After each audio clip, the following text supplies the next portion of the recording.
നമുക്ക് പറയുന്നതിന് മുമ്പ് ഒരു കാര്യം ആദ്യമേ പറയാം. ഈ ഒരു സംഭവം നടന്നത് ഇന്നും ഇന്നലെയും ഒന്നുമല്ല.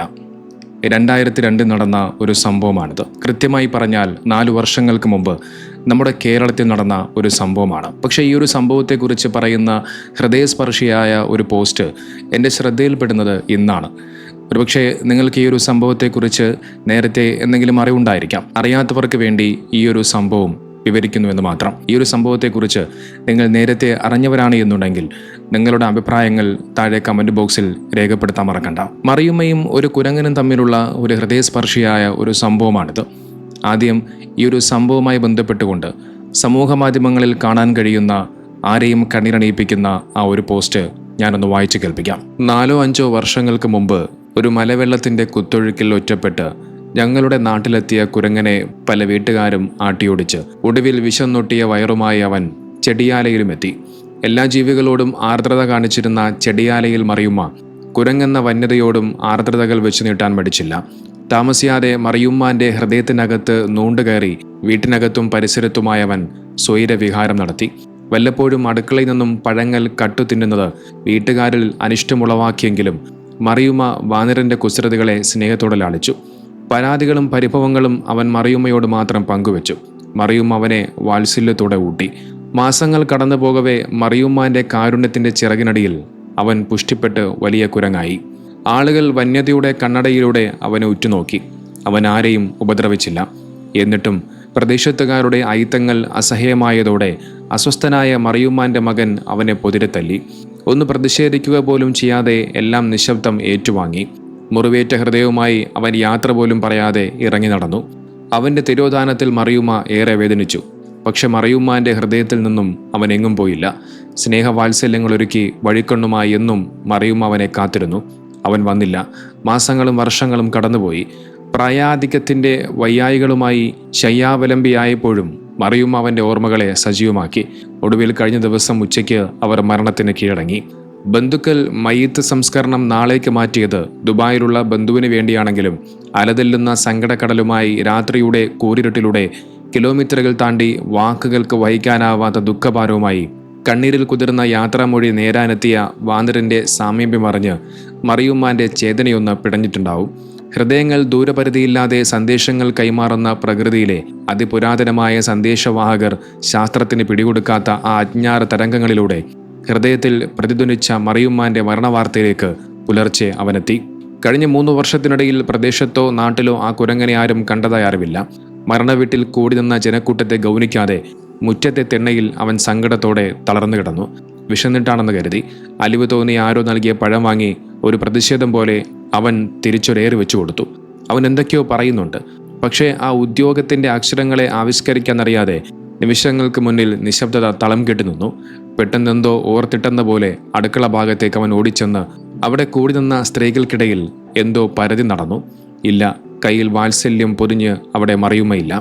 മയ്യിത്ത് സംസ്കരണത്തിനായി ആളുകൾ ചുമലിലെന്തിയ സന്തൂക്ക് കട്ടിലിൽ മറിയുമ്മാൻ്റെ അവസാന യാത്ര വേദനയോടെ നോക്കിയിരിക്കുന്ന ആ മിണ്ടാപ്രാണിയുടെ ഹൃദയഭേദകമായ അനുശോചനം കൂടി അവിടെ നിന്നവരുടെ കണ്ണുകളെ ഈർന്നണിയിച്ചു. പള്ളിക്കാട്ടിലേക്കുള്ള വഴിയിൽ 1/2 കിലോമീറ്ററോളം മയ്യത്തിനെ അവൻ അനുഗമിച്ചു.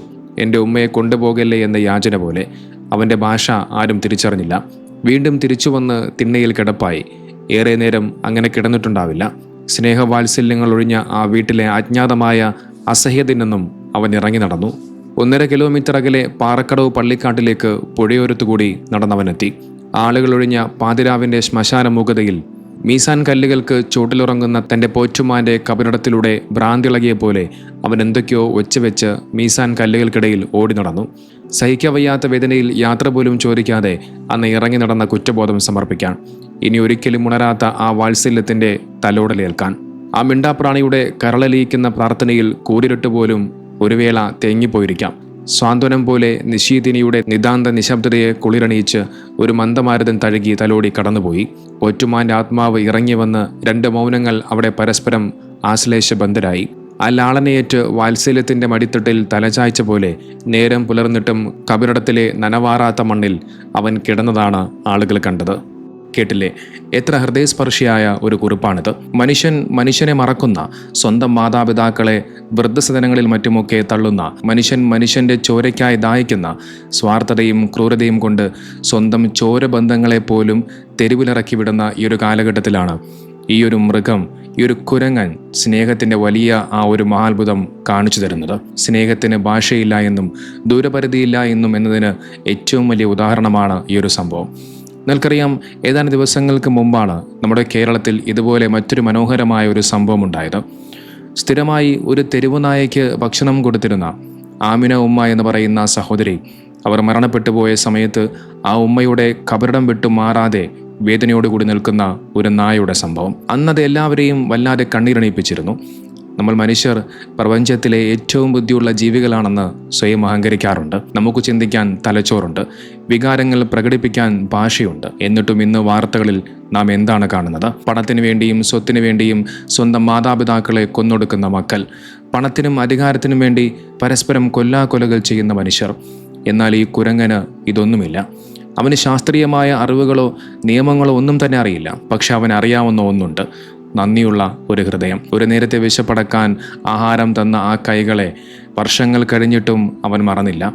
മനുഷ്യർ സ്നേഹത്തേക്കാൾ വലുത് പണമാണെന്ന് കരുതുമ്പോൾ ഈ കുരങ്ങൻ തെളിയിച്ചത് സ്നേഹത്തേക്കാൾ വലുതായി ഈ ഭൂമിയിൽ ഒന്നുമില്ല എന്നുള്ളതാണ്. മറിയമ്മയുടെ മകൻ അവനെ പൊതിരെ തല്ലുന്ന സമയത്ത് അവൻ വിചാരിച്ചിരുന്നുവെങ്കിൽ അവന് തിരിച്ച് വന്യമായ തൻ്റെ പല്ലുകളും നഖങ്ങളും ഒക്കെ ഉപയോഗിച്ചുകൊണ്ട് തിരിച്ചാക്രമിക്കാമായിരുന്നു. മൃഗങ്ങളുടെ സഹജമായ ഒരു സ്വഭാവം അതാണല്ലോ. പക്ഷേ അവൻ ആ തല്ലെല്ലാം നിശബ്ദമായി ഏറ്റുവാങ്ങി പിന്തിരിഞ്ഞ് നടന്നു പോവുകയാണ് ചെയ്തത്. കാരണം അവന് ആ വീട്ടിൽ നിന്നും കിട്ടിയത് സ്നേഹമാണ്. ആ സ്നേഹത്തിൻ്റെ ഓർമ്മ അവനെ അക്രമത്തിൽ നിന്നും തടഞ്ഞു വെച്ചു. സാധാരണ കാട്ടിലെ മൃഗങ്ങൾ വിശക്കുന്ന സമയത്ത് മാത്രമാണ് വേട്ടയാടാറുള്ളത്. എന്നാൽ മനുഷ്യൻ കാമത്തിനും അസൂയയ്ക്കും പ്രതികാരത്തിനും വേണ്ടി സ്വന്തം വർഗങ്ങളെപ്പോലും വേട്ടയാടുകയാണ്. ആ മനുഷ്യർക്ക് മുന്നിലേക്കാണ് ഈ മിണ്ടാപ്രാണി വലിയൊരു പാഠമായി കടന്നു വരുന്നത്. ഇന്ന് സ്വന്തം മാതാപിതാക്കൾ മരിച്ചു കിടക്കുമ്പോൾ പോലും, എല്ലാവരുമല്ല കേട്ടോ, ചില ആളുകൾ മാത്രം അവരുടെ അരികിലെത്താൻ വേണ്ടി മടിക്കുന്ന, അല്ലെങ്കിൽ വാട്സപ്പ് സന്ദേശങ്ങളിൽ മാത്രം അനുശോചനം ഒതുക്കുന്ന മനുഷ്യരുള്ള ഈ ലോകത്താണ് കഴിഞ്ഞ 3 വർഷമായി ആ നാട്ടിൽ പോലും ഇല്ലാത്ത ഈ കുരങ്ങൻ മറിയുമ്മ മരണപ്പെട്ട കൃത്യസമയത്ത് കിലോമീറ്ററുകൾ താണ്ടി ഓടിയെത്തുകയാണ്. ആ ജനാസയ്ക്ക് പിന്നാലെ പള്ളിക്കാട്ടിലേക്ക് 1/2 കിലോമീറ്ററോളം നടന്നു പോവുകയാണ്. സ്വന്തം അമ്മയുടെ വിയോഗത്തിൽ കരയുന്ന ഒരു മകൻ്റെ അവസ്ഥയ്ക്ക് തുല്യമായിരുന്നു അത്. ഇസ്ലാം കേവലം മനുഷ്യർക്കിടയിലെ കാരുണ്യം മാത്രമല്ല പഠിപ്പിക്കുന്നത്. നേരെ മറിച്ച് പ്രപഞ്ചത്തിലെ മുഴുവൻ ജീവജാലങ്ങളോടും ദയ കാണിക്കാൻ വിശ്വാസികളോട് ഇസ്ലാം കൽപ്പിക്കുന്നുണ്ട്. ഭൂമിയിലുള്ളവരോട് നിങ്ങൾ കരുണ കാണിക്കുക, എങ്കിൽ ആകാശത്തുള്ളവൻ നിങ്ങളുടെ കരുണ കാണിക്കുമെന്ന പ്രവാചകർ മുഹമ്മദ് നബി തങ്ങളുടെ ആ വചനം പ്രകൃതിയിലെ എല്ലാ മിണ്ടാപ്രാണികളെയും ഉൾക്കൊള്ളുന്നതാണ് എന്നുള്ളത് മനസ്സിലാക്കേണ്ടതുണ്ട്. ചെടിയാലയിലെ മറിയുമ്മ ചെയ്തത് ഈ ഇസ്ലാമിക അധ്യാപനത്തിൻ്റെ ആ പ്രായോഗിക രൂപമാണ്.